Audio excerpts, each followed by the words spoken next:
Hello hello, आ जाओ जी, आ जाओ, आप सभी का बेटा बहुत बहुत स्वागत है। ओके, आ जाइए आ जाइए। ओके, तो अभी तक इस चैप्टर में हमने परिचय देख लिया, व्युत्पन्नों का वर्गीकरण देख लिया, नामकरण देख लिया। नामकरण में आपको ऑलरेडी मैंने पढ़ाई रखा है, बस आपको थोड़ा सा सामान्य नाम पता होना चाहिए। Methyl, ethyl, propyl, butyl, pentyl, ठीक है, आइसोपेंटिल, नियोपेंटिल, द्वितीयक ब्यूटिल, तृतीयक ब्यूटिल वगैरह वगैरह, ब्यूटिल, तृतीयक ब्यूटिल वगैरह वगैरह, आइसो, ये हम सब जानते हैं, ठीक है। हेलो एल्केनों के निर्माण की विधियां। अब हमने बच्चों इस चैप्टर में हेलो एल्केनों के निर्माण की विधियां देखी। हमने क्या देखा? एल्किल हैलाइड बनाना देख लिया है, ठीक है। अब हम पढ़ेंगे इनके भौतिक गुणधर्म, फिर बात करेंगे इनकी रासायनिक अभिक्रियाओं के बारे में। Good evening good evening good evening Mansi ji, आप सभी का बहुत बहुत स्वागत है। आज हम पढ़ेंगे यहाँ पर इनके भौतिक गुणधर्म, फिजिकल प्रॉपर्टीज कैसी होती है इनकी, उनके बारे में डिस्कशन करेंगे। फिजिकल केमिस्ट्री के क्वेश्चन कहां से करें भाई? तुम्हें हर बार समस्या दी, तुम्हें मॉड्यूल दे रखा है ना, उसके लगाओ ना क्वेश्चन, ठीक है। ओके, वीडियो डाउनलोड करने पर डिलीट हो जा रहा है बेटा, इसमें मैं कुछ नहीं कर सकता, तो टेक्निकल है जो भी जो, ठीक। अब सबसे पहले पिछली क्लास में क्या मैंने पढ़ाया था, एक बार उसको रिवाइज कर लेते हैं। पिछली क्लास में क्या हमने देखा था, एक बार उसको रिवाइज कर लेते हैं। मैंने आपको पिछली क्लासेस के दौरान ये पढ़ाया था हेलो एल्केनों को बनाने, हेलो एल्केन कैसे कैसे बनाया जाता है। तो मैंने आपको ये बताया था कि जब एल्केन की अभिक्रिया हेलोजन के साथ करवाई जाती है इन प्रेजेंस ऑफ सनलाइट, तो हेलो एल्केन बनता है, तो हेलो एल्केन बनता है। Got it? ऐसे भी हमने बनाया था। फिर मैंने आपको यही पढ़ाया था कि जब एल्कीन की अभिक्रिया करवाई जाती है HX के साथ, तो उससे भी हेलो एल्केन बनता है, ये भी मैंने आपको पढ़ाया था, ठीक है। फिर इसी के अंदर अगर आप यहां पर एल्कीन की अभिक्रिया X2 के साथ करवा देते थे तो डाई हैलाइड बनता था, लेकिन वो भी एक टाइप का हेलो एल्केन ही होता था, ठीक है। फिर मैंने आपको पढ़ाया था एल्कोहल से, जब एल्कोहल की अभिक्रिया HX के साथ करवाते हैं तो प्रतिस्थापन अभिक्रिया होती है, हेलो एल्केन बनता है, ठीक है। ओके, जब एल्कोहल की अभिक्रिया PCl PX3 या PX5 के साथ करवाते थे, ठीक है, PCl3 के साथ करवाते थे या PCl5 के साथ करवाते थे, तो भी हेलो एल्केन बनता था, है ना। जब हम एल्कोहल की अभिक्रिया SOCl2 के साथ करवाते थे इन प्रेजेंस ऑफ पाइरीडीन, तो भी हेलो एल्केन बनता था, ठीक है, एल्किल हैलाइड बन जाता था। जब हम एल्किल क्लोराइड या एल्किल ब्रोमाइड की अभिक्रिया NaI के साथ करवाते थे इन प्रेजेंस ऑफ एसीटोन, तो एल्किल आयोडाइड बनता था, जो भी एक हेलो एल्केन ही है ना, फिनकेल्स्टीन अभिक्रिया। और अगर हम क्या करते थे, एल्किल क्लोराइड से मुझे एल्किल फ्लोराइड बनाना है तो मैं AgF ले लेता था, स्वार्ट अभिक्रिया। तो ये सारी अभिक्रियाएं हमने देखी। एक अभिक्रिया और एल्किल ब्रोमाइड बनाना है मुझे, तो मैं सिल्वर लवण ले लेता था, कार्बोक्सिलिक अम्ल का सिल्वर लवण ले लेता था और उसकी अभिक्रिया करवाता था मैं यहाँ पर Br2 के साथ इन प्रेजेंस ऑफ CCl4, तो यहाँ पर बोरोडीन हुंसडीकर अभिक्रिया होती थी और उससे हमारा क्या बन जाता था, एल्किल हैलाइड बन जाता था। तो मोटे मोटे तौर पर देखा जाए तो एल्किल हैलाइड बनाने की ये कुछ अभिक्रियाएं थी जो हमने इसमें देखी, ठीक, एकदम बढ़िया से क्लियर कर लिया था आप सबने। ओके, तो इतना हमने यहाँ पर देखा, डन डन डन डन। अब आगे बढ़ते हैं, हाँ जी। सबसे पहले मैंने आपको कुछ होमवर्क दिया था, आइए उनके क्वेश्चंस को डिस्कस करते हैं। पहला क्वेश्चन ये था बेटा कि यार एक एल्कीन थी जिसकी अभिक्रिया हमने HBr के साथ करवाई थी इन प्रेजेंस ऑफ पेरोक्साइड। हाँ जी, सबसे पहले एल्कीन ले रखी थी मैंने प्रोपीन के ऊपर HBr का योग, मार्कोनिकॉफ नियम लगता अगर नॉर्मल केस होता, लेकिन पेरोक्साइड ले लेते हैं तो एंटी मार्कोनिकॉफ नियम के अनुसार अभिक्रिया संपन्न होती है ना। मतलब ये प्रोपीन अगर मैं बनाना चाहूं तो ये मैंने प्रोपीन बना दी भाई। ओके, तो प्रोपीन में क्या होता है कि भैया मार्कोनिकॉफ का नियम ये कहता है कि आने वाला हाइड्रोजन वहां जुड़ेगा जहां पर ज्यादा हाइड्रोजन होते हैं, ये मार्कोनिक का नियम। लेकिन उसका उल्टा कर दो यार, H वहां जोड़ दो जहां का मैं Br कोने पे जोड़ दो, तो यहां पे क्या बन जाएगा, 1 ब्रोमोप्रोपेन बन जाएगा। Got it? पेरोक्साइड प्रभाव क्या 1 ब्रोमोप्रोपेन बनेगा? अरे ब्रोमोप्रोपेन तो बनेगा लेकिन वो 1A2 है, 1 ब्रोमोप्रोपेन बनेगा। Got it? 1 ब्रोमोप्रोपेन बन जाएगा। ओके, और फिर 1 ब्रोमोप्रोपेन की अभिक्रिया मैंने शायद NaI के साथ करवाई थी आपको इन प्रेजेंस ऑफ एसीटोन, है ना। और फिर यहां पर क्या था, जहां ब्रोमीन था वहां से वहां ब्रोमीन हटा के आयोडीन लगा देना है, ठीक है। तो यहां पर ये आयोडीन लग जाएगा, 1 आयोडोप्रोपेन बन जाएगा। जिन्होंने किया है एकदम सही किया है, जिन्होंने नहीं किया है बहुत गलत किया है, ठीक है। ओके, क्या मेरी बात समझ में आ रही है? पहला क्वेश्चन तो आई थिंक मैंने आपको ये दिया था। ओके, अब बाकी क्वेश्चन क्या दिए थे यार, ठीक है। बाकी क्वेश्चंस एल्कोहल दिया होगा शायद। हाँ जी, बाकी क्वेश्चंस एक बार कोई भी एक बच्चा ना फोटो खींच के भेज दो यहाँ पे, ठीक, ताकि मेरे को पता लग जाए बाकी क्वेश्चंस क्या थे। एल्कोहल होगा, एल्कोहल की अभिक्रिया कुछ ना कुछ कंपाउंड के साथ करवाई होगी। ये वाली कौन सी अभिक्रिया है? फिनकेल्स्टीन अभिक्रिया, ठीक है। ओके, और ये वाली कौन सी अभिक्रिया है? पेरोक्साइड प्रभाव, आइसोप्रोपिल एल्कोहल दिया था, ठीक है।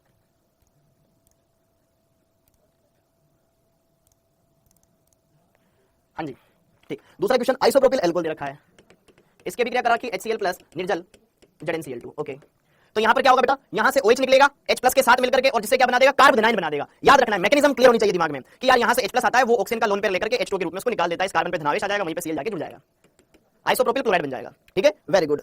इस बालिका ने अच्छा ब्यूटिल लिया था क्या? अच्छा आइसोब्यूटिल लिया था। ओके, आइसोब्यूटिल लिया था भैया।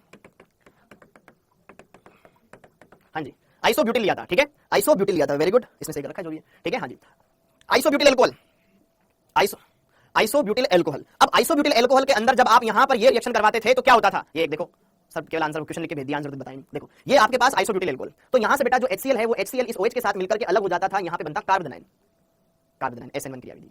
ओके, तो यहां पर पहले क्या बन जाएगा, कार्बोनाइन बन जाएगा। तो मैकेनिज्म देख लो साथ के साथ, ये बनेगा तुम्हारा कार्बोनाइन, जिसकी डिग्री क्या है, 1 डिग्री कार्बोनाइन है। अगर ये धनावेश यहां पड़ोसी के पास चला जाए तो क्या ये ज्यादा स्टेबल हो सकता है? यस। अरे मत भेजो फोटो, मेरे पास आ चुका है, एक फोटो आ चुका है, मैंने एक कमेंट रोक रखे, बस वहां से देख रहा हूं, ठीक है। बार-बार फोटो मत भेजो।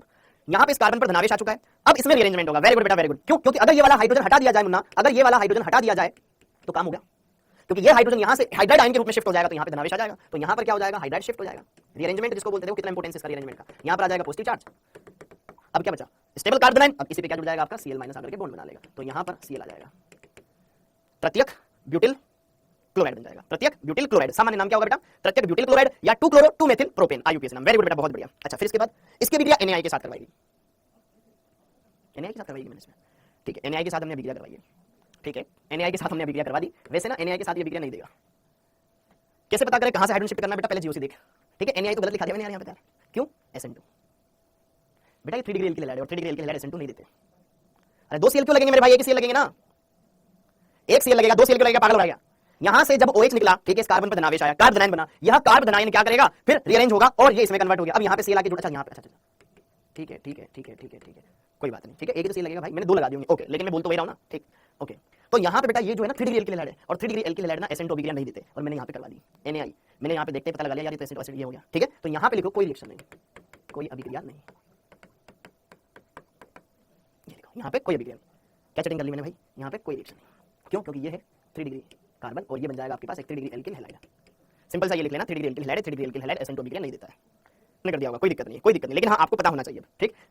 इस एल्किल हैलाइड की डिग्री 3 डिग्री और 3 डिग्री SN2 अभिक्रिया नहीं दर्शाता है, ठीक है, डन। यहां पे आप कैंसिल कर देना, ओके। अब अगला, ठीक है, हाँ जी, अनजाने में एक बढ़िया क्वेश्चन बन गया। हाँ, थर्ड वाला मैंने क्या दिया था? थर्ड वाला मैंने ये दिया था, ठीक है, OAG Br2 in presence of CCl4। कौन सी अभिक्रिया? ये कार्बोक्सिलिक अम्ल के सिल्वर लवणों की अभिक्रिया Br2 के साथ यहां पर बोरोडीन हुंसलीकर अभिक्रिया। तो ये जो था ना CO के इधर वाला, उसके ऊपर Br चिपका दो तो ब्रोमो साइक्लोप्रोपेन बन जाएगा। वेरी गुड, जिसने बनाया ये सही बना रखा है बेटा, very good. CO2 plus AgBr अलग कर दे, बहुत बढ़िया, बहुत सुंदर राइटिंग बना रखा है, ठीक है, ओके। तो ये बन जाएगा आपके पास ब्रोमो साइक्लोहेक्सेन, ब्रोमो साइक्लोप्रोपेन, अच्छा ठीक है, ओके। और हाँ, साइक्लोप्रोपिल ब्रोमाइड, वैसे सामान्य नाम भी लिख सकते हो, साइक्लोप्रोपिल ब्रोमाइड, साइक्लोप्रोपिल ब्रोमाइड, या ये भी लिख सकते हो, ठीक है। लेकिन इसका अगला क्वेश्चन कहां गया बेटा?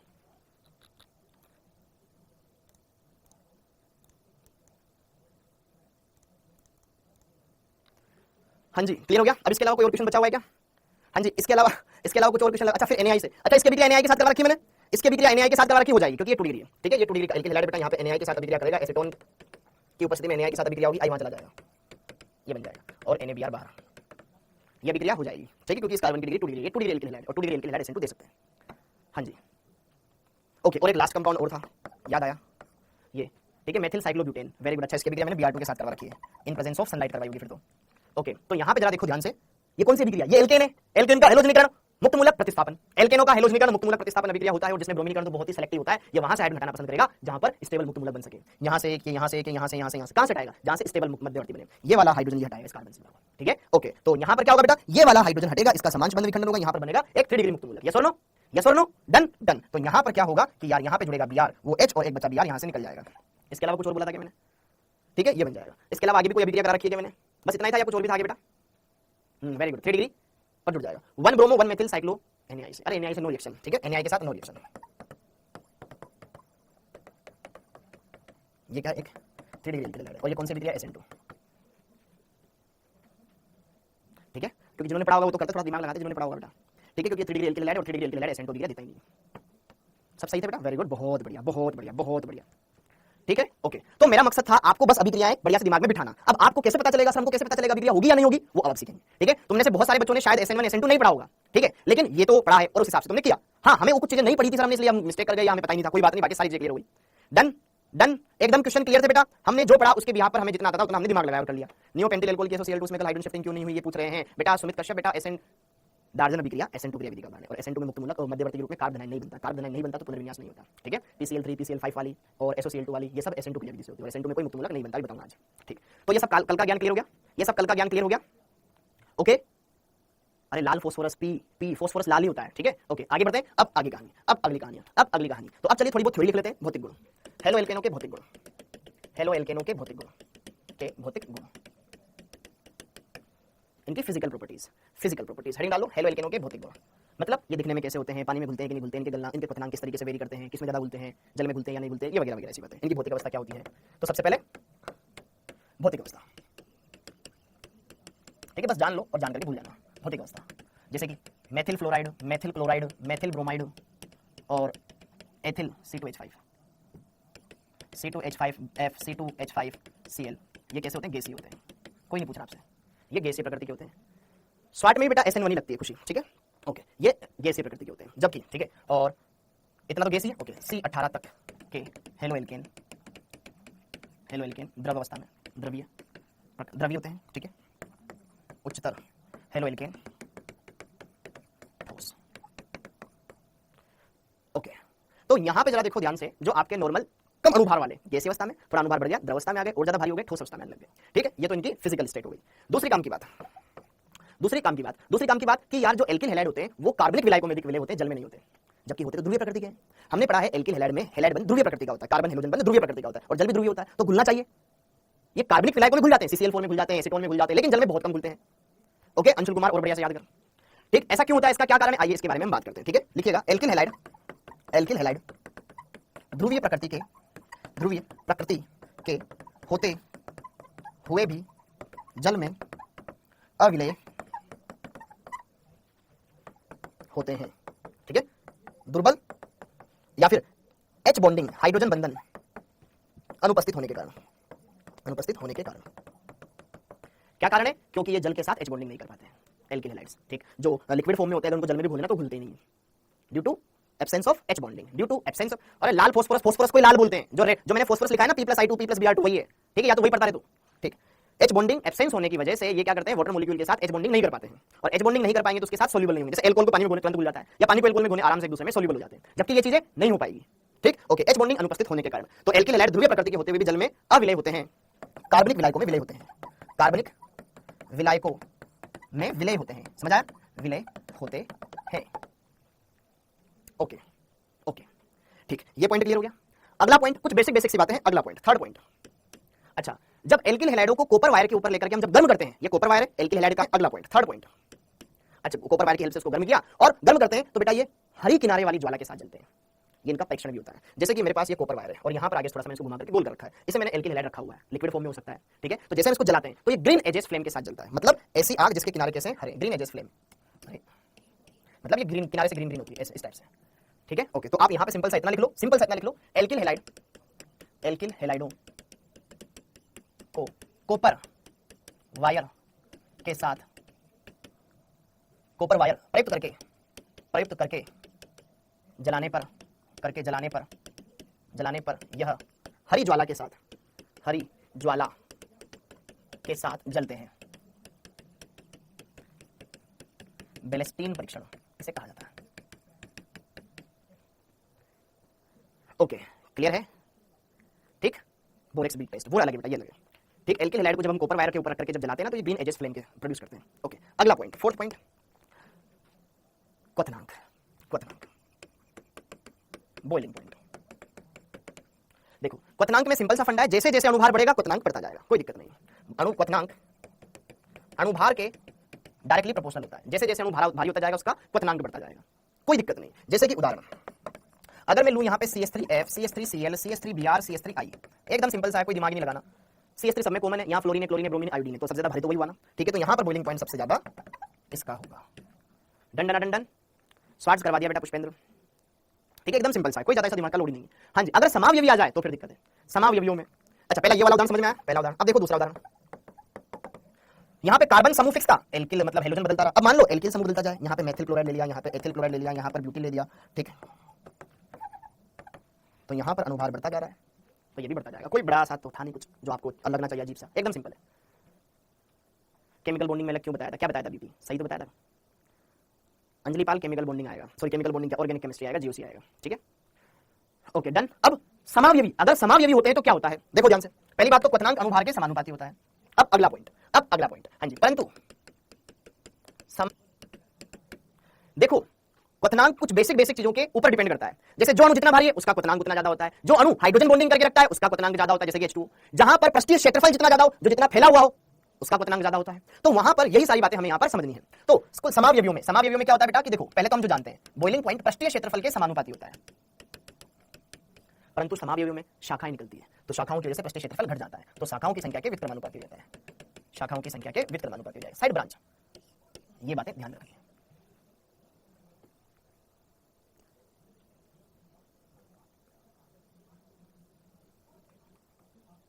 अरे मेरे भाई, कहां पे गलत लिख दिया, ये वाली जो अभिक्रिया है वो अभिक्रिया नहीं हो पाएगी,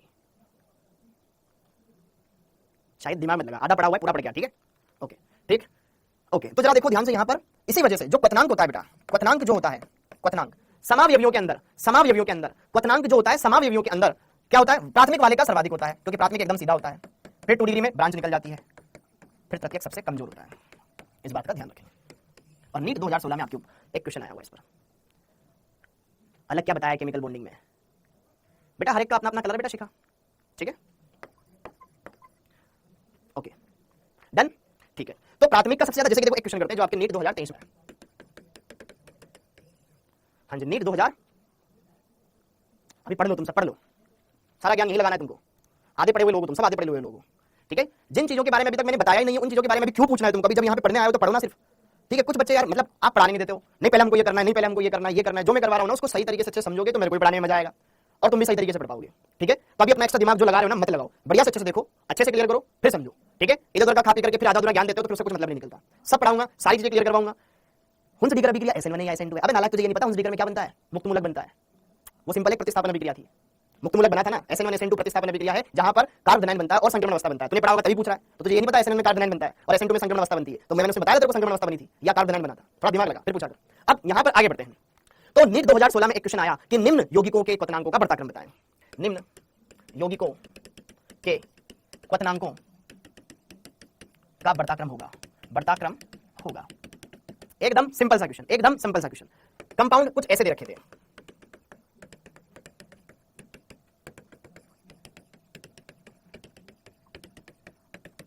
ओके, और एक थर्ड कंपाउंड। तो अब जरा देखो ध्यान से इन तीनों कंपाउंड्स में, मुझे नहीं लगता कि कोई बड़ा क्वेश्चन इसने नीट 2016 में पूछा था, एकदम हलवा क्वेश्चन पूछा था। तो आपको पता है कि पहली बात तो देखो ध्यान से, ये भी 4 carbon 1 chlorine, 4 carbon 1 chlorine, 4 carbon 1 chlorine, 1 chlorine, तो सब समावयवी है। समावयवियों में क्या होता है, जो जितना फैला होता है एकदम सीधा होता है उसका पृष्ठीय क्षेत्रफल ज्यादा होता है।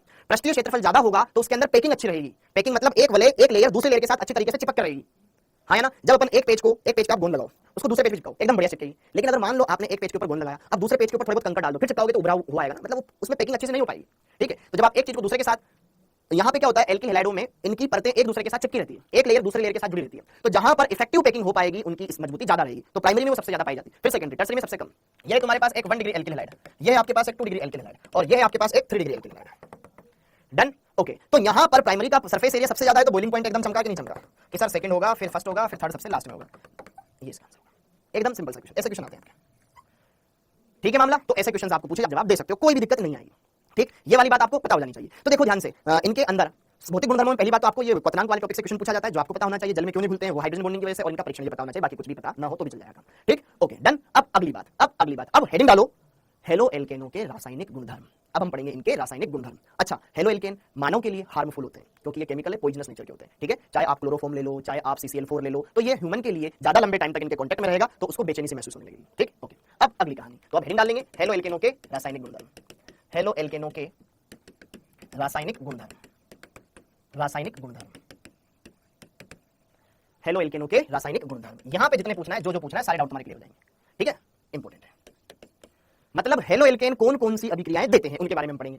तो बच्चों हेलो एल्केन जनरली 3 तरह की अभिक्रियाएं हैं जो हमें पढ़नी है, जो कि जिनके बारे में हम अच्छे से डिस्कस करेंगे। एक है प्रतिस्थापन अभिक्रिया, दूसरी है विलोपन अभिक्रिया, और तीसरी धातुओं के साथ क्रिया। ये 3 अभिक्रियाएं हैं जो हमको देखनी है, हाँ जी। फर्स्ट 1 बाय 1, सबसे पहले नाभिक स्नेही प्रतिस्थापन अभिक्रिया, नाभिक स्नेही प्रतिस्थापन अभिक्रिया, प्रतिस्थापन अभिक्रिया फर्स्ट, ओके। सेकंड विलोपन अभिक्रिया, नाम सुना होगा आपने, विलोपन अभिक्रिया, और थर्ड धातुओं के साथ क्रिया।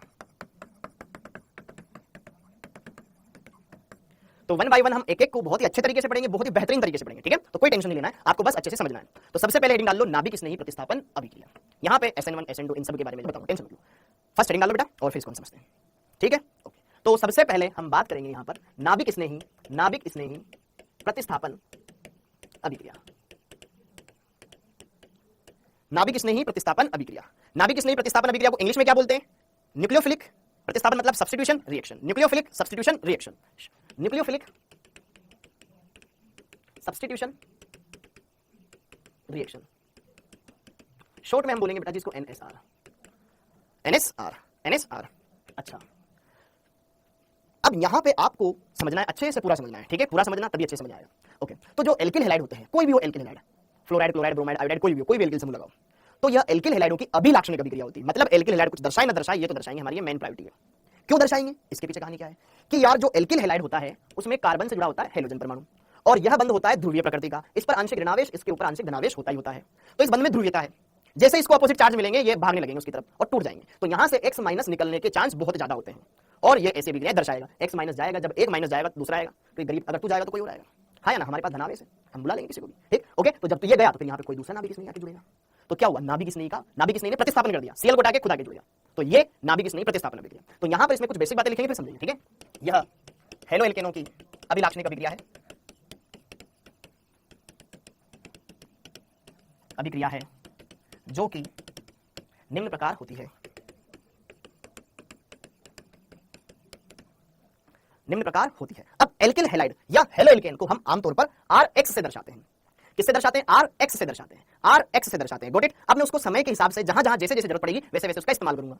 जो Rx है यहां पर देखो ध्यान से, समझ अभी लिखना नहीं, ये जो Rx है बेटा एल्किल हैलाइड, मैं इसको सिर्फ Rx भी लिख सकता हूं, ठीक है, मैं इसको ऐसे भी लिख सकता हूं, यार कार्बन के 3 बंद पता नहीं किससे बने, लेकिन एक कार्बन हेलोजन से बना, ऐसे भी लिख सकता हूं, समझ आया। या फिर मैं इसको ऐसे भी लिख सकता हूं, यार कार्बन है यहाँ पे हेलोजन है। अब ये तीनों समूह सेम भी हो सकते हैं, अलग भी हो सकते हैं, डिफरेंट भी हो सकते हैं, यहाँ पे R1 मान लो, यहाँ पे R2 मान लो, यहाँ पे R3 मान लो, घबराने की कोई जरूरत नहीं, ऐसा लिखो ऐसा लिखो ऐसा लिखो, तीनों का मतलब एल्किल हैलाइड है, कार्बन से हेलोजन जुड़ रहा है, कार्बन से हेलोजन, यहाँ कुछ भी लिखा हो बिल्कुल फर्क नहीं पड़ता हमको, पहले ये बात समझ लो, दिमाग में क्लियर कर लो, ऐसे लिखो या ऐसे लिखो, कोई फर्क नहीं पड़ता, कोई फर्क नहीं पड़ता, ठीक है। हमें कार्बन से हेलोजन देखना है, बस कार्बन से हेलोजन देखना है, पहला दिमाग में ये फंडा क्लियर होना चाहिए, ओके बच्चों, ओके। तो यहाँ पर एल्किल हैलाइड, जैसे कि देखो ध्यान से, ये है मेरे पास एक एल्किल हैलाइड,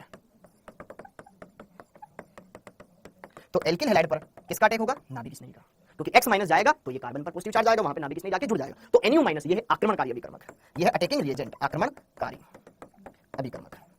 अब आपको एक बात है, अभिकर्मक पूरा नाम लिख देता हूं। अब बस आपको जो अभिकर्मक होगा ना, उस अभिकर्मक में से पहचानना है कौन नाभिक स्नेही है, वो आयनिक यौगिक है या सहसंयोजक यौगिक है, इस बात का ध्यान रखना है बस। जो आक्रमणकारी अभिकर्मक है ना, आक्रमणकारी अभिकर्मक आयनिक भी हो सकता है, जैसे कि CN माइनस, OH माइनस, या फिर उदासीन भी हो सकता है, H2, ऑक्सीजन के पास लोन पेयर है, दोनों तरफ हाइड्रोजन सहसंयोजक बना रहा है। बस आपको इतना सा देखना है, आने वाला कौन है, आयनिक वाला है कि सहसंयोजक वाला है, बहुत सारी चीजें क्लियर हो जाएगी एकदम। तो ये एल्किल हैलाइड है, ये नाभिक स्नेही है, ज्यादा कुछ अभी बताएंगे नहीं, सिंपल सा, यहां से x माइनस निकलेगा, NU माइनस जुड़ेगा, ये NU इसके साथ जुड़ गया और ये x माइनस अलग हो गया, तो ये बन गया आपके पास उत्पाद, डन, ओके। और ये है आपके पास निकलने वाला समूह, इंग्लिश में बोलते हैं इसको लिविंग ग्रुप, निकलने वाला समूह, निकलने वाला समूह, अंग्रेजी में लिविंग ग्रुप, लिविंग ग्रुप। कितनी बात समझ में आई? तो ये सिंपल सी अभिक्रिया है कि भाई तू जाएगा तो ये है, खत्म बात। तो अब यह अभिक्रिया दो प्रकार की क्रियाविधियों से संपन्न हो सकती है, इस अभिक्रिया के होने के दो तरह के मैकेनिज्म पॉसिबल है, इतना समझ में आया, ओके। तो यहां पे लिखेंगे, इसको लिखने के बाद उपरोक्त अभिक्रिया निम्न दो प्रकार से संपन्न हो सकती है, संपन्न हो सकती है, गॉट इट। अब वो कौन कौन से दो प्रकार है, तो जिसका आप शब्द कर रहे थे बेसब्री से इंतजार, पेश आपके सामने SN1 और SN2 कुमार, ठीक, ओके। तो पहला है बच्चों, अच्छा यहाँ पे ए डाल दिया था तो यहाँ पे डाल देते फर्स्ट, एकाणुक, एकाणुक नाभिक स्नेही प्रतिस्थापन अभिक्रिया, प्रतिस्थापन, ठीक है, ओके। एकाणुक नाभिक स्नेही प्रतिस्थापन, ठीक है, इसको इंग्लिश में बोलते हैं एकाणुक का मतलब यूनिमोलिक्यूलर, एक अणु, यूनिमोलिक्यूलर न्यूक्लियोफिलिक सब्स्टिट्यूशन रिएक्शन, ठीक है, ओके। तो इसको शॉर्ट में दिखाते हैं SN1, ऐसे भी लिख देते हैं कई बुक में, ठीक है, SN1। तो 1 मतलब एक अणु, N मतलब न्यूक्लियोफिलिक, S मतलब substitution, unimolecular nucleophilic substitution, unimolecular nucleophilic substitution, SN1। और दूसरा होता है आपके पास द्विअणुक, एक बार पहले लिख लो इनके नाम पे, डायरेक्ट शॉर्ट में SN1 SN2 लिखाऊंगा। द्विअणुक नाभिक स्नेही प्रतिस्थापन, नाभिक स्नेही प्रतिस्थापन, द्वि मतलब बाइमोलिक्यूलर न्यूक्लियोफिलिक सब्स्टिट्यूशन रिएक्शन, SN2। दो मतलब बाइमोलिक्यूलर न्यूक्लियोफिलिक सब्स्टिट्यूशन, ठीक है, एक है SN1 एक है SN2। तो ये जो रिएक्शन है बेटा, इस रिएक्शन के होने के दो तरह के केस पॉसिबल हो सकते हैं, कब कौन सा लगाएंगे, कब कौन सी अभिक्रिया हो सकती है, कब कौन सी नहीं हो सकती, सारी बातें यहीं से पता चलेगी। तो आपको एकदम बढ़िया तरीके से समझना है, अधजल गगरी छलकत जाए वैसा प्रदर्शन नहीं करना है, ठीक है, डन, समझ में आया। अब पहले हेडिंग डालो SN1, ओके, SN1 क्रियाविधि, माना उपरोक्त अभिक्रिया, माना उपरोक्त अभिक्रिया SN1 क्रियाविधि द्वारा संपन्न होती है, तो क्या होगा SN1 में, सारी बातें देखेंगे, ठीक है, ओके। माना जैसे कि हमारे पास ये अभिक्रिया थी, फटाफट से लिख लो, क्या दिक्कत है, ये अभिक्रिया बेटा, ये हमारे पास रिएक्शन है कि भैया X निकलेगा NU आएगा, ठीक है। माना उपरोक्त अभिक्रिया SN1 क्रियाविधि द्वारा संपन्न होती है, माना उपरोक्त रिएक्शन SN1 क्रियाविधि द्वारा संपन्न होती है, तो यह दो पदों में संपन्न होती है। SN1 की पहली बात, यह दो पदों में संपन्न होती है, पहली बात तो ये ध्यान रखें, यह दो पदों में संपन्न होती है, संपन्न होती है। क्या होते हैं वो दो पद? पहला पद, स्टेप नंबर 1, पहला पद कार्बोधनायन का निर्माण, कार्बोधनायन का निर्माण। जैसे आप घर से कहीं बाहर जा रहे हो, तो घर से जैसे बाहर जाओगे घर खाली, ठीक है, ओके। तो स्टेप फर्स्ट होगा कार्बोधनायन का निर्माण, या फिर लिविंग ग्रुप का निकलना। तो पहला स्टेप होता है कार्बोधनायन का निर्माण। कार्बोधनायन का निर्माण। अब कार्बोधनायन का निर्माण कैसे होगा भैया कि यार ये जो X है, इस X के अंदर ये जो कार्बन हेलोजन बंध है, हेलोजन की विद्युतता ज्यादा है, इस बंध के दोनों इलेक्ट्रॉन X लेकर के अलग हो जाएगा और इस पे ऋणावेश आ जाएगा और बचा क्या? कार्बोधनायन। कार्बोधनायन, कार्बन जिस पर धनावेश है, कार्बोधनायन का संकरण क्या होता है? sp2। तो कार्बोधनायन बन गया। ऐसे बना, चलो ऐसे बनाता हूं कार्बोधनायन। ये कार्बोधनायन बन गया मध्यवर्ती। ये है तुम्हारा कार्बोधनायन जो कि क्या है? मध्यवर्ती। मध्यवर्ती है। नॉर्मल कार्बोधनायन है, पुनर्विन्यास संभव है। ठीक है, पुनर्विन्यास संभव है। पुनर्विन्यास संभव है। ओके, तो जब एल्किल हैलाइड में से हैलाइड निकल जाता है तो कार्बोधनायन बनता है और यह पद धीमा पद होता है। धीमा पद होता है और धीमा पद ही अभिक्रिया के वेग को डिसाइड करता है। ये क्या है? वेग निर्धारक पद। शॉर्ट में मैं लिखूंगा इसको आरडीएस। क्या लिखूंगा? आरडीएस। हर जगह आरडीएस लिखूंगा अब आने वाले लेक्चर्स में, ध्यान रखना। आरडीएस। आरडीएस का मतलब क्या होता है बेटा? ऊपर छत पे लिख लो। Rate determining step. Rate determining step. Rate determining step Hindi में क्या बोलते हैं? वेग निर्धारक पद। ठीक है, तो अपने आने वाले जितने भी लेक्चर्स रहेंगे मैं कहीं भी बताऊंगा तो आरडीएस। आरडीएस का मतलब रेट डिटरमाइनिंग स्टेप, वेग निर्धारक पद। ओके सर, धीमा पद ही क्यों वेग निर्धारक होता है? आइए इसके बारे में बात करते हैं। एक उदाहरण देता हूं बढ़िया सा और फिर उदाहरण से समझेंगे। सर धीमे पद पे अभिक्रिया का वेग कैसे डिपेंड करता है? देखो उसके बारे में आपको यहाँ पे बताता हूँ। वेग निर्धारक होता है, आइए इसके बारे में बात करते हैं। एक उदाहरण देता हूँ बढ़िया सा और फिर उदाहरण से समझेंगे। सर धीमे पद पे अभिक्रिया का वेग कैसे डिपेंड करता है? देखो उसके बारे में आपको यहाँ पे बताता हूँ। यह है बेटा नदी और यह है ब्रिज। ठीक है, पानी भरा एकदम फुल फ्लो के साथ, 4 लोग हैं ए बी सी डी, या फिर तुम में से मान लेते हैं कोई एक है आशीष, एक है यहाँ पर आकाश, ठीक है, और एक है यहाँ पर दिनेश और एक है यहाँ पे कोई पीयूष। ठीक है, 4 दोस्त हैं। ओके, अब इस ब्रिज पर क्या है? इस ब्रिज की कंडीशन है, ब्रिज एकदम खत्म सा हो रहा है भैया। इस ब्रिज पर 2 ही आदमी जा सकते हैं एक साथ। इस ब्रिज का ये है कि इधर से उधर जाएंगे तो 2 आदमी जा सकते हैं, 2 से ज्यादा नहीं जा सकते। तो वह न्यूनतम समय बताओ जिसमें सारे के सारे इधर से उधर जाए। तो बता सकते हो बेटा? बता सकते हो? हाँ जी। अच्छा, अब अगली कहानी। अगली कहानी क्या? सर आपने ये तो बताया नहीं कौन कितने टाइम में जाएगा। देखो दिनेश लेता है 5 मिनट इधर से उधर जाने के। ठीक है, ओके, दिनेश लेता है 5 मिनट, पीयूष लेता है 10 मिनट ब्रिज को क्रॉस करने के, आकाश लेता है 3 मिनट और आशीष लेता है 2 मिनट। सबके यहां पर अच्छे से सारी बातें क्लियर करो। इस ब्रिज को यहां पर सारी बातों को आपको समझना है, एकदम बढ़िया समझा रहा हूं। ठीक है, आप समझना है, ये एक रीजनिंग का क्वेश्चन हो गया तुम्हारे लिए। चारों को साथ में भेज दो बेटा, पुल टूट जाएगा। पुल टूट जाएगा। देखो 2 से ज्यादा जने जा नहीं सकते, पुल टूट जाएगा। तो वो मिनिमम टाइम बताओ। देखो आशीष तो फटाफट से 2 मिनट में पार कर जाता है, आकाश को 3 मिनट में लगते हैं पार होने में, दिनेश 5 मिनट पार कर जाएगा, ये 10 मिनट। तो मिनिमम टाइम क्या हो ताकि सारे दोस्त इधर आ जाएं? आपको ये बताना है वह मिनिमम समय बताओ जब सारे के सारे इधर आ जाएंगे। एक बार में 2 ही जने जा सकते हैं, अकेला नहीं जाना है। ठीक है, 2 जने साथ में जाएं। तो आप बताओ मिनिमम टाइम कितना लगेगा? एरोप्लेन को 13 मिनट, 11 मिनट, 12 मिनट, कुछ का 10 मिनट आ रहा है, कुछ का 5 मिनट आ रहा है। बेटा 5 मिनट सारे जा नहीं पाएंगे ना, ये तो पीस तो रह जाएगा। सारे जाने चाहिए, तो मिनिमम टाइम कितना लगेगा? 5 मिनट। या सोचो ना, पीयूष को तो 10 मिनट लगते, तो तुम टोटल टाइम बता रहे हो 5 मिनट, 6 मिनट, ये तो पॉसिबल ही नहीं है ना। 20 मिनट। देखो ध्यान से, यहां पर मिनिमम टाइम लगेगा 10 मिनट। 10 मिनट में सारे के सारे उधर क्रॉस हो जाएंगे। तुम सबसे पहले पीयूष के साथ, ये पीयूष खड़ा है यहाँ पे, पीयूष के साथ कोई भी जोड़ीदार लगा दो। पीयूष के साथ आप दिनेश को भेजो 10 मिनट, 10 मिनट में सारे कंप्लीट हो जाएंगे। पीयूष और दिनेश गए, पीयूष 5 मिनट में आधे रास्ते में पहुंचा, दिनेश साथ निकल गया, खत्म। अभी भी ब्रिज पर 2 जने जा सकते हैं, तो अभी इनमें से कोई भी एक आकाश को भेज दो, दिनेश चली रहा है, दिनेश 3 मिनट में जहां पहुंचेगा वो तो पार ही कर जाएगा। फिर अभी 2 मिनट बचे दिनेश के पास। ठीक है, और आकाश को बुला लेगा, तुरंत पार कर जाएगा। तो यहाँ पर सबसे जो धीमा है उसके ऊपर कि यार मिनिमम से ज्यादा इस ब्रिज को पार करने में 10 मिनट लगते हैं, तो इसको चढ़ा दो, इसको यहाँ पर क्लियर करवा सकते हैं। क्या मेरी बात समझ में आई? एकदम समझ में आया आपको कि यार बस आपको यहाँ पे देखो इन 2 को साथ में लेके चलना है, तो भैया इसके ऊपर डिपेंड करेगा मामला, जो सबसे धीमा है। ठीक है, तो इसका ध्यान रखना पड़ेगा। तो यहाँ पर जो अभिक्रिया का वेग है ना, धीमे पद के ऊपर डिपेंड करता है। जैसे कि मान लो यहाँ पर 2 स्टेशन है, जयपुर और दिल्ली। जयपुर और दिल्ली के बीच की डिस्टेंस है 250 किलोमीटर। सपोज करो 250 किलोमीटर की स्पीड, 250 किलोमीटर दोनों के बीच में डिस्टेंस है। राजधानी 2.5 घंटे में पहुंचा देती है। एक normal train, express normal train, वो लेती है 4 घंटे। तो आप एवरेज टाइम किसके हिसाब से बताओगे? राजधानी के हिसाब से बताओगे कि जो एवरेज ट्रेन के हिसाब से बताओगे? यार एवरेज जल्दी आने वाला तो कितना जल्दी जा सकता है ना, कि यार यहाँ से तो बहुत जल्दी चला जाता है, लेकिन मिनिमम इतना टाइम तो लगता है भाई, कि यहाँ से वहां जाने का मिनिमम इतना टाइम लगता है, अगर कोई दिक्कत ना आए तो। वही बात है कि जयपुर से दिल्ली जाने के 250 किलोमीटर राजधानी अगर 2.5 घंटे में कंप्लीट कर लेती है, तो इसका मतलब नहीं है कि आप भी 2.5 घंटे में कंप्लीट कर लो। अगर अपन जनरल नॉर्मल ट्रेन की बात करें तो उसको 4.5 घंटे लगता है, तो 4.5 घंटे में ही कंप्लीट हो पाएगा। तो वो सबसे धीमा पद उसके हिसाब से निकाला जाता है अभिक्रिया का वेग। तो वही बात यहाँ पर थी। ठीक है, तो एक रीजनिंग वाला क्वेश्चन तुम्हारे दिमाग को दौड़ाने के लिए। ओके, तो सबसे धीमा पद रेट, ये क्या होता है? वेग निर्धारक पद होता है। अब आगे बढ़ते हैं, स्टेप नंबर 2। अब कार्बोनाइन बन गया, कार्बोनाइन नादों के एकदम तैयार हो गया, मतलब उसमें पुनर्विन्यास हो गया। अब नाभिक इसमें आएगा और जुड़ेगा, अब होगा न्यूक्लियोफाइल का आगमन। तो ये कार्बोनाइन, इसके पास खाली कक्षक, नाभिक इसमें आया, इसमें अरेंजमेंट हो गया, फटाक से जुड़ जाएगा और ये होगा फास्ट, और यहाँ पर न्यूक्लियोफाइल आकर के जुड़ जाएगा, ये बन जाएगा प्रोडक्ट। क्या मेरी बात समझ में आई? समझ में आ गया? यही तो पहले ही हो गया। वेरी गुड बेटा, बहुत बढ़िया। तो देखो ध्यान से, जो नए बच्चे हैं उनको तो एकदम सिंपल सा नहीं लगाओ, लेकिन मैंने कोशिश करी है कि बढ़िया समझ सके, और जिन्होंने पढ़ा हुआ है बेटा ठीक है, तो अच्छे से क्लियर हो गया। ओके ठीक है, डन, इतना क्लियर हो गया। यही होती है आपके SN1 SN2 SN1 अभिक्रिया। अब SN1 के अंदर कुछ खास की पॉइंट्स है जो आपको देखने हैं, SN1 के अंदर कुछ खास की पॉइंट्स है जो आपको देखने हैं। हाँ जी, ओके, फीचर्स SN1 के अंदर कुछ अगली बात, पहली बात यह 2 पदों में संपन्न होती है। ठीक है, तुम क्या बातें करते हो यार, अब तुम्हें पढ़ने नहीं आता क्या? तुम्हें पढ़ने नहीं आते हो क्या तुम? पहली बात, यह अभिक्रिया 2 पदों में संपन्न होती है। ठीक है, यह 2 पदों में संपन्न होती है, संपन्न होती है। ठीक है, प्रथम पद धीमा पद होता है, वेग निर्धारक पद होता है। प्रथम पद धीमा होता है, धीमा होता है, अतः यह RDS होगा, RDS होगा, रेट डिटरमाइनिंग स्टेप होगा। अभिक्रिया का वेग इस धीमे पद से निकालेंगे। समझ में आया? मतलब अभिक्रिया का वेग धीमे पद में भाग लेने वाले क्रियाकारकों की सांद्रता के समानुपाती रहेगा।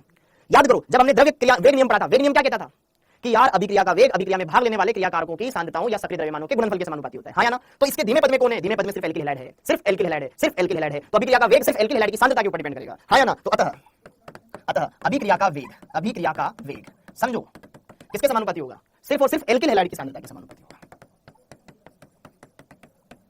नाभिक स्नेह से हमको कोई लेना देना नहीं। समझ में आया? ठीक है, हमने जटिल अभिक्रिया को हमने देखा कि जटिल अभिक्रिया 2 हिस्सों में हो रही है। पहला पद धीमा है, दूसरा पद फास्ट है। फास्ट वाले से मतलब ही नहीं है। तो यहां पे बेटा देखो ध्यान से, रेट ऑफ रिएक्शन समानुपाती जटिल क्या आ जाएगा? यहां पर क्या आ गया? ये एल्किल हैलाइड। ठीक है, ये आ गया हमारे पास दर नियम। अब इस दर नियम समीकरण में देखो एल्किल हैलाइड की घात कितनी है? 1। तो इसकी कोटि कितनी हो गई? 1। समझ में आया? प्रथम कोटि की अभिक्रिया ये। ओके, थर्ड कोटि कितनी है? 1। कैसे पता चल रहा है? घात से पता चल रहा है। यह प्रथम कोटि अभिक्रिया का उदाहरण है, अतः यह फर्स्ट ऑर्डर रिएक्शन का उदाहरण है। हाँ जी, फोर्थ पॉइंट, धीमे पद में कितने अणु भाग ले रहे हैं? आणविकता। रासायनिक बलगतिकी में हमने पढ़ा था आणविकता, अणु संख्यकता क्या होती थी? हमने पढ़ा था कि प्राथमिक अभिक्रिया में भाग लेने वाले क्रियाकारक अणुओं की संख्या आणविकता कहलाती है, क्योंकि जटिल अभिक्रिया तो एक से ज्यादा पदों में संपन्न होती थी। तो जटिल अभिक्रिया में आणविकता निकालने का कोई डायरेक्ट मेथड था नहीं। तो जटिल अभिक्रिया में जो सबसे धीमा पद होता था, तो ये है यहाँ पर इस अभिक्रिया का धीमा पद। इस धीमे पद में कितने अणु भाग ले रहे हैं? सिर्फ 1। तो आणविकता भी 1। तो इसकी आणविकता कितनी है? आणविकता मतलब अणु की संख्या कितनी है? 1। इसीलिए इसको एक अणु बोलते हैं। समझ में आया? एक अणु का मतलब एक अणु भाग लेता है धीमे पद में। ठीक है, ओके, आणविकता 1, अतः यह एकाणुक प्रतिस्थापन अभिक्रिया है, प्रतिस्थापन रिएक्शन है। अगली बात, 5वां पॉइंट, प्रथम पद धीमा पद, धीमे पद में मध्यवर्ती बनता है। उस मध्यवर्ती को हम क्या बोलते हैं? कार्बोधनाइन। ठीक है, प्रथम पद धीमा पद होता है, धीमा पद होता है जिसमें मध्यवर्ती के रूप में कार्बोधनाइन का निर्माण होता है, कार्बोधनाइन का निर्माण होता है। क्या मेरी बात क्लियर है? जो फर्स्ट स्टेप होता है वो स्लो स्टेप होता है, और स्लो स्टेप के अंदर क्या बनता है? कार्बोकेटाइन का फॉर्मेशन होता है। और कार्बोकेटाइन एक इंटरमीडिएट है, और हम केमिस्ट्री में एक बात जानते हैं, stable intermediate, faster the reaction. हाँ या ना? ओके, अच्छा, इसमें पुनर्विन्यास संभव है, जिसमें पुनर्विन्यास संभव है। ओके, तो यहां पर अभिक्रिया का वेग क्या कार्बोधनाइन की स्टेबिलिटी के ऊपर डिपेंड करेगा? बिल्कुल करेगा। कार्बोधनाइन का स्थायित्व देखना पड़ेगा सर, देखना पड़ेगा। तो जनरली हमें ये कार्बोधनाइन की स्टेबिलिटी में हम देखते हैं 3 डिग्री कार्बोधनाइन ज्यादा स्टेबल होता है, 2 डिग्री से 2 डिग्री ज्यादा स्टेबल होता है, 1 डिग्री से सबसे कम होता है मेथिल कार्बोनाइन। यस और नो? Yes sir. तो हम यहाँ पे ये भी चेक कर सकते हैं कौन सा एल्किल हैलाइड है जो कि तेजी से SN1 अभिक्रिया दर्शाएगा, या SN1 क्रिया विधि द्वारा क्लियर करेगा उत्पाद। अभिक्रिया का वेग कार्बोधनाइन की स्टेबिलिटी के डायरेक्टली प्रोपोर्शनल है। और हम ये जानते हैं कि कार्बोधनाइन में 3 डिग्री ज्यादा स्टेबल होता है, 2 डिग्री से 2 डिग्री ज्यादा स्टेबल होता है, 1 डिग्री से 1 डिग्री ज्यादा स्टेबल होता है मेथिल से। तो अगर आपसे पूछ ले एल्किल हैलाइडों की क्रियाशीलता का क्रम कि कौन सा ज्यादा क्रियाशील एल्किल हैलाइड है, बता सकते हैं आराम से। ओके, तो ये पॉइंट क्लियर। अब इसी के अंदर लिखेंगे जैसे कि एल्किल हैलाइड का SN1 के प्रति क्रियाशीलता का क्रम, क्योंकि हमको पता है 3 डिग्री वाला ज्यादा स्टेबल कार्बोनाइन बनाएगा तो उसकी क्रिया करने की दर भी ज्यादा रहेगी। बोलो, ठीक है। तो यहां पर अगर मैं सिंपल सा तुम्हें बोल दूं जैसे कि मेथिल क्लोराइड ले लूं, मेथिल क्लोराइड से ज्यादा क्रियाशील एथिल क्लोराइड SN1 के प्रति, फिर उससे ज्यादा क्रियाशील आइसोप्रोपिल क्लोराइड, सबसे ज्यादा क्रियाशील ब्यूटेन क्लोराइड। बेटा समझ में आ रहा है? देखो, अगर कोई बच्चा ऐसा है जिसको कम समझ में आ रहा हो बता सकते हो, मैं स्पीड कम कर लूंगा, लेकिन ये वो चीजें हैं जो हम ऑलरेडी पढ़ चुके हैं जीओसी में। ये वाली चीज हम जीओसी में पढ़ चुके हैं बेटा। तो हमें पता है कि यार जब 3 डिग्री कार्बन से हेलोजन जुड़ा है तो हेलोजन जब निकलेगा 3 डिग्री कार्बोनाइन बनेगा। तो यहां से जब सीएल निकलेगा यहाँ पे धनावेश आएगा, यहाँ से सीएल निकलेगा यहाँ पे धनावेश, यहाँ से सीएल निकलेगा यहाँ धनावेश बनता जाएगा। तो देखो ना किसकी स्टेबिलिटी ज्यादा है। तो स्टेबिलिटी देख लो, एकदम से क्रियाशीलता का क्रम समझ में आ जाएगा। समझ में आया? अरे यहां से जैसे ही हेलोजन, भाई क्रियाशीलता का क्रम ये है। क्यों है गुरुजी? क्यों है? कारण ये है ना, कारण आपके सामने क्लियर है। कार्बोनाइन का स्थायित्व जिसको नहीं पता है वो लिखे, बाकी जिसको पता है, जो चीजें जरूरी नहीं हो मत लिखो। ये तो हम जानते हैं, मत लिखो, कोई दिक्कत नहीं। ठीक है, यहां पर ये मेथिल है, मेथिल से ज्यादा स्टेबल एथिल है। शॉर्ट में लिख दूं? अच्छा नहीं लिखते ना यार। CH3 पॉजिटिव, धनावेश लगाना है क्योंकि मेरे को। CH3 CH2 पॉजिटिव, फिर यहां पर ये CH3 CH पॉजिटिव, सबसे ज्यादा स्टेबल होता है ये। देखो जीओसी काम आ रही है कि नहीं आ रही आपको? आएगी, पूरी ऑर्गेनिक में काम आएगी। ठीक है, ये 3 डिग्री कार्बन आयन, ये 2 डिग्री कार्बन आयन, ये 1 डिग्री कार्बन आयन, क्योंकि एक ही कार्बन से अटैच डायरेक्ट, ये मेथिल कार्बन आयन। एकदम सिंपल है, आराम से कर सकते हो, ये बात हमको समझ में आई। अच्छा, तो हमने देखा अभिक्रिया का वेग कार्बन आयन की स्टेबिलिटी के समानुपाती होता है। हेलोजन निकलेगा, कार्बन आयन बनाएगा। अब सर मान लो हेलोजन निकलेगा तो कार्बन आयन बनेगा, लेकिन मान लो सर हेलोजन अलग अलग हो, एल्किल समूह सेम हो, तो क्रियाशीलता क्रम कैसे देखेंगे, तो भी बता रहा हूं। ठीक है, ये यहां पे देखा Rx का SN1 के प्रति क्रियाशीलता क्रम। अच्छा, ये वाला समझ में आया सबको बोर्ड पे जो मैंने बताया, पूरी ऑर्गेनिक एकदम फिंगर टिप्स पे आएगी आपके, बस आपको ढंग से पढ़ना है। अगला हाँ जी, सेम इस तरीके से Rx की SN1 के प्रति क्रियाशीलता, अगर अलग अलग दे रखे हो तो के प्रति क्रियाशीलता, अलग अलग से मतलब अगर एक एल्किल फ्लोराइड दे रखा है, एल्किल क्लोराइड दे रखा है, एल्किल ब्रोमाइड दे रखा है, एल्किल आयोडाइड दे रखा है, तो हमको पता है ना जो पहले निकल के देखो हेलाइड निकलेगा या F- निकलेगा, Cl- निकलेगा, Br- निकलेगा, I- निकलेगा, जो निकलने में माहिर वो पहले निकलेगा। भाई जाना तो है, कोई अपनी इच्छा से जाएगा, कोई को निकाला जाएगा, या तो खुद चले जाओ या हम निकाल देंगे, वो वाला सौदा है। ओके, तो I- एक स्टेबल रेनाइन बनाएगा ना जब निकलेगा, जीओसी हमें बताती है। यहाँ F- निकलेगा, Cl-, Br-, I- रेनाइन भी तो स्टेबिलिटी देखेगा अपनी, यार मैं निकलने के बाद स्टेबल हो रहा हूँ या नहीं हो रहा हूँ। I- सबसे ज्यादा स्टेबल है तो तुरंत निकल जाएगा, हाँ या ना? क्यों? क्योंकि निकलने की दर सबसे ज्यादा किसकी होगी? F- की सबसे कम, फिर Cl- की, फिर Br- की, I- की सबसे ज्यादा होगी। ये कारण हो गया ड्यू टू स्टेबिलिटी। कोई भी लाइन में कोई शक हो, दुविधा हो, कष्ट हो, पीड़ा हो, समझ सकते हो। डन क्या मामला बच्चों? ठीक है, ओके, ठीक, ये बात भी हमने देख ली। अब अगली कहानी, कार्बन के बारे में बात कर लिया, कोटि के बारे में बात कर लिया, आणविकता के बारे में बात कर लिया, मध्यवर्ती के बारे में बात कर लिया, पदों के बारे में बात कर लिया। अब अगली कहानी विलायक कौन सा लिया जाए? अच्छा रुको, आगे बढ़े उससे पहले कुछ और, ठीक है, कुछ हेलोजन व्युत्पन्न प्रतिस्थापन अभिक्रिया नहीं देते, कौन से हैं सर वो कुछ, उनके बारे में बताओ। देखो हाँ जी, इसी के अंदर कुछ हेलोजन व्युत्पन्न प्रतिस्थापन, ना तो SN1 ना SN2, एक ही बात, ठीक है, प्रतिस्थापन अभिक्रिया नहीं देते। कौन से यार? एल्किल हैलाइड ना, इनके बराबर नहीं, एल्किल हैलाइड ये ऐसा नहीं होना चाहिए।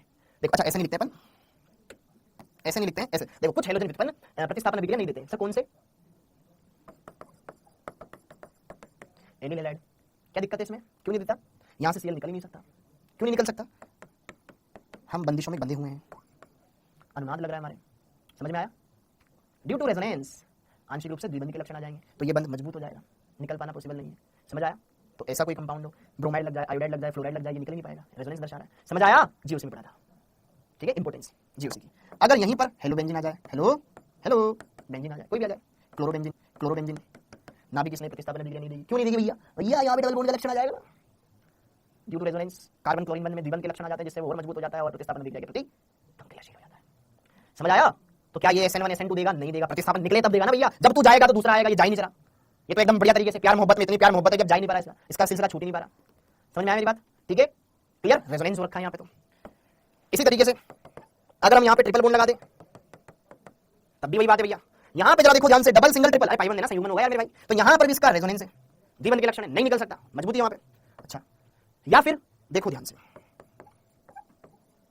ओके, मैंने आपको शायद कभी तो पढ़ाया होगा, चला में पढ़ाया होगा, ये वाले कार्बन क्या है? Bridge head carbon, breaks rule. याद, एक बार थम्स अप दे देना, मैंने आपको ब्रेक्स रूल पढ़ाया बेटा, चला वाले टॉपिक में ब्रेक्स रूल पढ़ाया, एक बार थम्स अप दे देना। अच्छा पढ़ाया है, तो ब्रेक्स रूल क्या कहता था? ब्रिज हेड कार्बन sp2 हो तो वो अनस्टेबल होता है। तो अगर ब्रिज हेड कार्बन पर मैंने कोई हेलोजन लगा दिया, अनुनाद नहीं है, लेकिन जब तू जाएगा तो मैं sp2 हो जाऊंगा भैया, और मैं तो सेतु परमाणु हूं, sp2 हो जाऊंगा तो अनस्टेबल हो जाऊंगा। क्यों? क्योंकि सेतु परमाणु पर बंद कोण का तनाव बहुत ज्यादा हो जाएगा, तो ये भी नहीं देगा। ठीक है, यहां से इसका निकल पाना पॉसिबल नहीं है, क्योंकि ये वाला कार्बन sp2 में अस्थायी होगा अकॉर्डिंग टू ब्रेड्स रूल। तो आपको दोस्तों इनमें से किसी भी कंपाउंड पे डाउट हो तो बता सकते हो, ये क्यों नहीं दर्शा रहा, ये क्यों नहीं दर्शा रहा, ये क्यों नहीं दर्शा रहा, ये क्यों नहीं दर्शा रहा। किसी भी कंपाउंड को लेकर कोई दुख, तनाव, कष्ट, पीड़ा, तकलीफ, परेशानी, झिझक, झुंझुनाहट कुछ भी हो बता सकते हो। क्यों नहीं दर्शा रहे? क्योंकि अनुनाद में भाग ले रहा है, तो एकल बंध में द्विबंध के लक्षण आ जाएंगे, मजबूत हो जाएगा बंधा। समझ में आया? इस कार्बन ने इसका दामन थाम रखा है कि नहीं जाने दूंगा मैं तेरे को जब तक है जान। ठीक है, ना तू SN1 देगा ना तू SN2 देगा, नहीं देने दूंगा मैं तेरे को। ठीक, ओके, समझ में आ गया? तो एल्किल हैलाइडों की क्रियाशीलता समझ में आई, कौन सा एल्किल हैलाइड आराम से SN1 देगा, कौन निकलेगा, कौन नहीं निकलेगा, क्यों नहीं निकलेगा, कौन ज्यादा क्रियाशील, कौन कम क्रियाशील, ये क्लियर हो गया माइंड में? ओके, SN1 के बारे में इतनी बातें हैं। अब देखो ध्यान से अगली बात, विलायक का क्या रोल है ना? अब देखो तुम्हें विलायकों के बारे में जो हमने जीओसी में पढ़ा था उनका क्या रोल है। रो point number 5, point number 6, solvent का नेचर, विलायक की प्रकृति। विलायक की प्रकृति। विलायक की प्रकृति के बारे में हम बोले तो यार भाइयों यहां पर क्या हो रही है, बॉन्ड ब्रेकिंग हो रही है, Cl- अलग हो रहा है, कार्बन आयन बन रहा है, तो जो इस चीज में मदद करे, भाई हम तो वैसे अलग होना चाहते हैं, आग में घी डालने का काम करो तुम, तो वो होंगे ध्रुवीय विलायक, क्योंकि यहां तो बंद में ध्रुवीयता आ रही भयंकर वाली, तो ध्रुवीय प्रोटिक विलायक, polar protic solvents favour SN1 reaction. ठीक है, ध्रुवीय प्रोटिक विलायक, ध्रुवीय प्रोटिक विलायक SN1 क्रियाविधि, मिटा दो इसको, ऐसे लिखवा दो, SN1 क्रियाविधि ध्रुवीय विलायकों की उपस्थिति में संपन्न होती है। SN1 क्रियाविधि या SN1 अभिक्रिया, कुछ भी बोलो इसको, ठीक है, SN1 अभिक्रिया या SN1 क्रियाविधि ध्रुवीय विलायक, ध्रुवीय प्रोटिक विलायकों की उपस्थिति में संपन्न होती है, क्योंकि ये इनके आयनन को बढ़ावा देते हैं, क्योंकि यह आयनन की मात्रा को बढ़ाते हैं। देखो बेचारा ये एल्किल हैलाइड, इसमें धनावेश आंशिक रूप से इस पे ऋणावेश, आपने यहां पर वाटर लिया सॉल्वेंट, अब वाटर तो खुद ध्रुवीय पोलर सॉल्वेंट होता है, यस और नो, द्विध्रुवा गुण यार, इसमें एक धनावेश सिरा होता है, एक ऋणावेश सिरा होता है, केमिकल बॉन्डिंग याद करो, याद है सर हमको, सब याद है, तो इसका धनावेश सिरा, इसका ऋणावेश सिरा जल, ये हमारा जल। ओके, तो जब अभिक्रिया करवाएंगे तो इसमें ध्रुवीयता वैसे ही बढ़ रही है। अब इसने अपना रंग दिखाना शुरुआत किया, मैं धनावेश में तेरे ऋणावेश को खींच के भागूंगा, मैं इसको खींच के भागूंगा, opposite charges attract to each other, तो बॉन्ड वैसे ही तोड़ने में मदद कर रहा है ना, ये धनावेश उसके ऋणावेश को खींचेगा, इसको खींचेगा। क्लियर हो गया मामला? तो यहां पर सॉल्वेंट का रोल समझ पाए, यहां पे फटाफट से यहां पे क्या बन जाएगा, कार्बन आयन बन जाएगा, X- लीव कर जाएगा, तो polar protic solvents like H2O हो जाए, एसिटिक अम्ल हो जाए, एल्कोहल हो जाए, लिखवाया ना मैंने आपको, ये पोलर प्रोटिक सॉल्वेंट होते हैं जो कि SN1 को फेवर करते हैं। Polar protic solvents SN1 reaction favours SN1 reaction, got it? विलायक का रोल समझ में आया कि नहीं आया? समझ में आया विलायक का रोल। अब नाभिक स्नेही का रोल, हमसे भी तो बात कर लो, हम मेहमान जो आ रहे हैं हमसे भी तो बात कर लो, ठीक है? ओके, अभी तो तोड़ने की बात कर रहे थे, अब जोड़ने की बात करेंगे, ठीक है? आया विलायक का रोल। अब नाभिक स्नेही का रोल, हमसे भी तो बात कर लो, हम मेहमान जो आ रहे हैं हमसे भी तो बात कर लो, ठीक है? ओके, अभी तो तोड़ने की बात कर रहे थे, अब जोड़ने की बात करेंगे, ठीक है? ओके, अब न्यूक्लियोफाइल का नेचर कैसा होना चाहिए, न्यूक्लियोफाइल की प्रकृति देखो भाई, इसमें नाभिक इसने कोई जल्दीबाजी नहीं दर्शाता, देख तेरे को निकलना है तो निकल, कार्बन आयन बढ़िया से स्टेबल होगा, फिर जैसे कि जब बिल्कुल एकदम ना आम जिंदगी से रिलेट करूंगा मैं, ठीक है? जैसे कि कार्बन आयन है, एक बॉयफ्रेंड है गर्लफ्रेंड है, ठीक है, दोनों के बीच में ब्रेकअप हो गया, बॉयफ्रेंड चला गया, अब गर्लफ्रेंड, वो बड़े अरमान थे, सारे के सारे अरमान धरे के धरे हो गए, फिर वापस से लाइफ नॉर्मल होती है, स्टेबिलिटी आती है, फिर नई बॉन्डिंग बनने लगती है। तो सेम वैसे ही यहां पर है कि जो SN1 में जो न्यूक्लियोफाइल है, समझ रहे हो ना, आने वाला जो न्यूक्लियोफाइल है उसको कोई जल्दीबाजी नहीं है, ठीक है? सामने वाला स्टेबल हो जाए, फिर बातचीत करना स्टार्ट करते हैं, फिर वापस बातचीत का दौर स्टार्ट होगा, ठीक है? ओके, तो अब हाँ देख रहे हो कमेंट, ठीक, ओके, तो न्यूक्लियोफाइल यहां पर एकदम कम क्रियाशील है, वीक न्यूक्लियोफाइल है, दुर्बल नाभिक किस नहीं है, पहले आप हेलोजन निकलेगा, कोई जल्दीबाजी नहीं है, हेलोजन निकलेगा, आराम से कार्बन आयन बनाओ, स्टेबल हो, फिर देन हम आप जोड़ सकते हैं, ठीक? ओके, तो न्यूक्लियोफाइल, अब ये तो शादी वाली कंडीशन नहीं होती ना, ठीक है? हाँ कोई बात नहीं, कोई जल्दीबाजी नहीं है, ठीक है? जब लड़का लड़की राजी तो फिर देन सारी बात, ओके। तो नाभिक किस नहीं की प्रकृति, वीक न्यूक्लियोफाइल, दुर्बल नाभिक किस नहीं, SN1 अभिक्रिया दर्शाते हैं, समझ में आया? Weak nucleophile favours SN1 reaction, इस बात को समझना। अब सर हमको कैसे पता चलेगा कौन दुर्बल कौन प्रबल? उदासीन नाभिक स्नेही दुर्बल होते हैं, जो उदासीन होते हैं जैसे H2O, अल्कोहल, ईथर, ये उदासीन है, या कोई सहसंयोजक हो ये उदासीन है। और अगर कोई आयन है, आयन तो फटाफट देगा ना, अरे भैया मेरे पास तो ऋणावेश है, फटाफट दो कार्बन को, मैं स्टेबल होना चाहता हूं, हाँ ना, ठीक है? ओके, तो वो वाली चीज। तो अब यहां पर दुर्बल नाभिक स्नेही SN1 अभिक्रिया देता है, ठीक है? तुम देख लो, हाँ, तो दुर्बल नाभिक स्नेही SN1 अभिक्रिया देता है। अब दुर्बल कौन होता है हमें कैसे पता चलेगा, ठीक है? सामान्यतः उदासीन न्यूक्लियोफाइल दुर्बल होते हैं, अमोनिया को छोड़ करके, ठीक है? NH3 को छोड़कर, क्योंकि ये अगर H+ को दे सकता है तो कार्बन को क्यों नहीं दे सकता? क्षारीय गुण पढ़ा ना हमने, क्षारीय गुण पढ़े इसके, क्षारीय गुण नाइट्रोजन, क्षारीय गुण दूसरा तुरंत H+ को देता है, तो कार्बन को भी दे देगा, कोई ज्यादा यहां पे ज्यादा लोड है नहीं, ठीक है? ये प्रबल होता है, ये नाभिक इसमें भी प्रबल होता है, ओके। H2 दुर्बल, अल्कोहल दुर्बल, ठीक? ओके, समझ आया? ठीक मामला। तो न्यूक्लियोफाइल का नेचर देख लिया, एल्किल हैलाइड कैसा होना चाहिए वो देख लिया हमने, विलायक कैसा होना चाहिए वो देख लिया, नाभिक स्नेही कैसा होना चाहिए वो हमने देख लिया। अब कुछ और बातें, ठीक है? अगला पॉइंट, त्रिविम रसायन, स्टीरियोकेमिस्ट्री, त्रिविम रसायन। अगर मान लो जिस कार्बन से बेटा आपका हेलोजन जुड़ रहा है वो किरेल हो, जिस कार्बन से आपका हेलोजन जुड़ा वो किरेल है, ठीक है? तो फिर रासायनिक मिश्रण प्राप्त होता है, और रासायनिक मिश्रण हमने कहां पर रखा है, समावयवता में पढ़ रखा है। तो क्यों पहले पढ़ाया जाता है उनको समझ में आ रहा है धीरे धीरे आपको? ओके, देखो ध्यान से, SN1 में रासायनिक मिश्रण प्राप्त होता है, रासायनिक मिश्रण प्राप्त होता है, SN1 में रासायनिक मिश्रण प्राप्त होता है, ओके? बस ये लास्ट लिखवा रहा हूं, बेटा, मुझे पता है आपकी अगली क्लास है, बस ये लास्ट लिखवा रहा हूं, 5:45 पे देना आपकी अगली क्लास, ठीक है? लास्ट है, ठीक? तो जैसे कि देखो ध्यान से मित्रों, ये मेरा कार्बन है, यहां पर हेलोजन है, इससे 3 अलग-अलग प्रकार के मैंने लगा दिए तुम्हारे परमाणु, देखो ध्यान से देखिएगा, ये हेलोजन है, ये कार्बन है, ये 3, ये R1 है, ये R2 है, ये R3 है, ठीक है? ओके, ये है किरेल, क्या ये किरेल? जब नाभिक स्नेही इस पर जुड़ेगा तो क्या होगा मित्रों, क्या होगा सर? जब नाभिक स्नेही इस पर जुड़ेगा तो यहां पर ये नाभिक स्नेही आगे से भी जुड़ सकता है, पीछे से भी जुड़ सकता है, तो ये कार्बोनाइन बनाएगा, बीच में कार्बोनाइन समतली हो जाएगा, और समतली हो जाएगा, देखो हेलोजन निकलेगा, कार्बोनाइन बनेगा। कार्बोनाइन कैसा होता है? समतली है। समतली, अब नाभिक इसमें अबोव द प्लेन भी अटैक कर सकता है, बिलो द प्लेन भी अटैक कर सकता है, आगे से भी अटैक कर सकता है, पीछे से भी अटैक कर सकता है। Above the plane, below the plane दोनों केस पॉसिबल है या नहीं है? तो जैसे न्यूक्लियोफाइल यहां पर रिलीज होगा तो यहां पर ये बन गया आपके पास एक प्रोडक्ट, तो ये अगर ये किरेन है बेटा, ये बन जाएगा यहां पर केस पॉसिबल, ठीक है। तो यहां पर यौगिक तो बना, लेकिन ये किरेन है, अपना दर्पण प्रतिबिंब बनाएगा। तो यौगिक और उसका दर्पण प्रतिबिंब दोनों मिलेंगे, क्योंकि किरेल उत्पाद बन रहा है, तो हम बनेंगे तो हमारा दर्पण प्रतिबिंब भी आएगा कि नहीं आएगा? तो ये है रेसमिक मिश्रण। रेसमिक मिश्रण, और रेसमिक मिश्रण कैसा होता है? ऑप्टिकली इनेक्टिव, प्रकाशिक निष्क्रिय। समझ आया कि नहीं आया? तो यहां पर जो एल्काइल हैलाइड होगा, अगर ये ऑप्टिकली एक्टिव है तो रेसमिक मिश्रण का फॉर्मेशन करेगा, ठीक। ओके, अब अगली कहानी आपको बाद में देख लेना, ठीक है। तो यहां से X माइनस निकलेगा, अरे यार किरेल कार्बन है ना, किरेल कार्बन प्रकाशिक समाज पढ़ाया था, जो निकाल आईयूपीएससी की आइसोमेरिज्म देख, आइसोमेरिज्म में देख पता है। अगर ये किरेल तो अपना दर्पण प्रतिबिंब बनाएगा, यौगिक और उसका दर्पण प्रतिबिंब का संबोधन मिश्रण क्या कहलाता है? रेसमिक मिश्रण, जो कि ऑप्टिकली इनेक्टिव होता है। हाँ जी, ठीक है, डन है क्या मामला? एकदम क्लियर बेटा, सबको समझ में आया होगा? SN1 अच्छे से पढ़ लेना, अभी तक आपने जितना ही पढ़ा होगा उससे बढ़िया ही पढ़ाया होगा, आई होप, ठीक। ग्राफ पढ़ेंगे अगली क्लास में, ठीक है। Okay, very good, thank you जी, थैंक यू, जय हिंद।